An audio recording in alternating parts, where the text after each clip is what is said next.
So, have you seen the headlines lately? We're talking particle cannons, orbital carriers, hypersonic weapons. I mean, China's military tech sounds like it's been ripped straight from a sci-fi movie. But here's the thing. In this new era of competition, figuring out what's a real, tangible threat versus what's just, high-tech theater, that's the real challenge.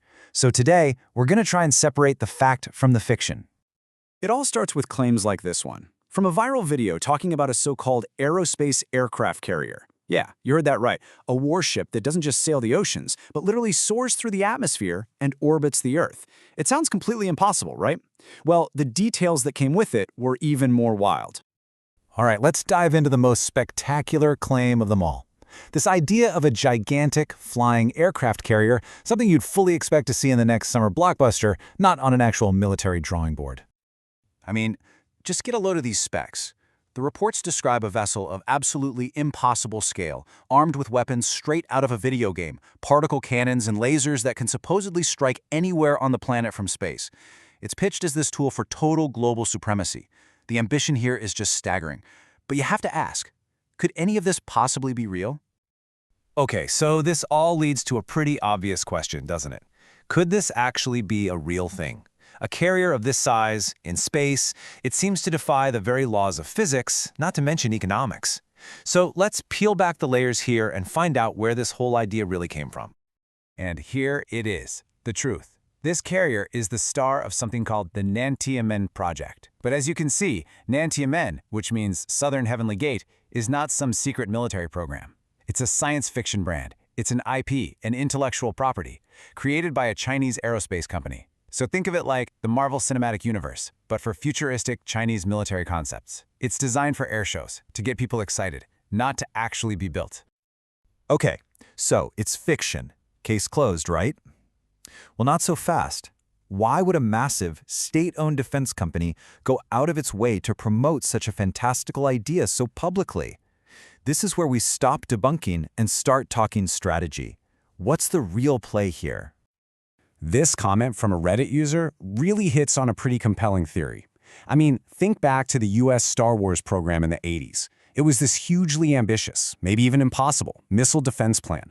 But the fear that it might work pushed the Soviet Union to pour tons of resources into trying to counter it, which, you could argue, helped speed up its economic collapse. The theory is, this is the same playbook, a strategic bluff to make your rival sweat and waste a whole lot of time, money, and brainpower chasing ghosts. So, if the space carrier is a strategic fiction, let's pivot to the hard facts on the ground, or, in this case, on the water. Because while everyone's distracted by sci-fi concepts in the sky, China is busy building very real, very tangible power at sea. And this table really puts it all into perspective. On the one side, you've got the fictional Luniao, but on the other, you have China's newest real carrier, the Type 003 Fujian, which is in sea trials as we speak. Now, it may not have particle cannons, but its technology represents a massive leap forward, putting it squarely in the same league as the U.S. Navy's top-tier Ford-class carriers. And just look at the size. The gap is closing fast. While the Ford class is still the biggest warship in the world, the Fujian's length of around 300 meters is incredibly close. This isn't some future dream. This is a massive steel hull floating in the water right now, and it's a symbol of a radical shift in China's naval power. But the real story is the tech inside. The Type 003 uses an advanced catapult system very similar to the US electromagnetic one. This means it can launch heavier, more powerful aircraft. And, crucially, it can operate the KJ-600, an early warning and control plane. This is an absolute game changer. It gives the carrier group a powerful eye in the sky, and it puts China in a very exclusive club, with only the US and France having that same capability. But the real competition isn't just happening at sea. If there's a genuine paradigm-shifting threat coming from above, trust me, it is not a flying aircraft carrier. It's a new class of weapons that are very real, have already been tested, and are designed to make existing defenses obsolete. We are talking, of course, about hypersonic weapons. Put simply, these are weapons that travel at least 5 times the speed of sound. But it's not just about being fast. Their real, terrifying advantage comes from their ability to maneuver inside the atmosphere, which makes them totally unlike a traditional ballistic missile. Back in 2021, China ran a test that made the whole world sit up and pay attention. They launched a rocket that put a hypersonic glide vehicle into orbit. This thing circled the entire planet before re-entering the atmosphere and gliding towards its target. It's a system that basically combines the global reach of space with the unpredictable attack of a hypersonic weapon. And that's exactly why these things are so destabilizing. Their insane speed shrinks a defender's reaction time from minutes down to almost nothing. They can dodge and weave, making our current missile shields pretty much useless.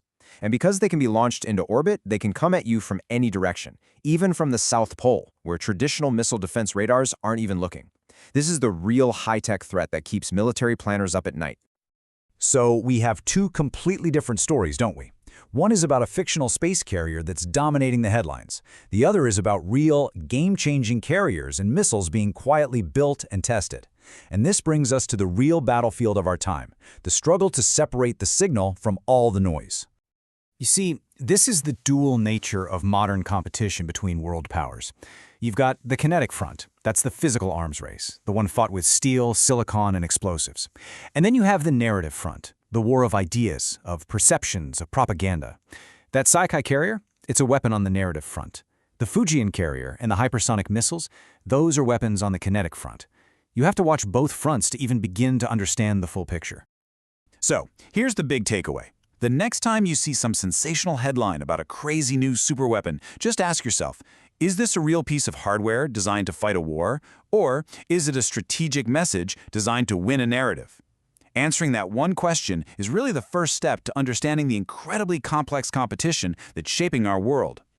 Because at the end of the day, that is the challenge for every single one of us. When fact and fiction are both being used as tools of power, the most important defense system we have is our own critical thinking. Figuring out what the real threat is, that's not just a job for generals anymore. It's a skill we all need.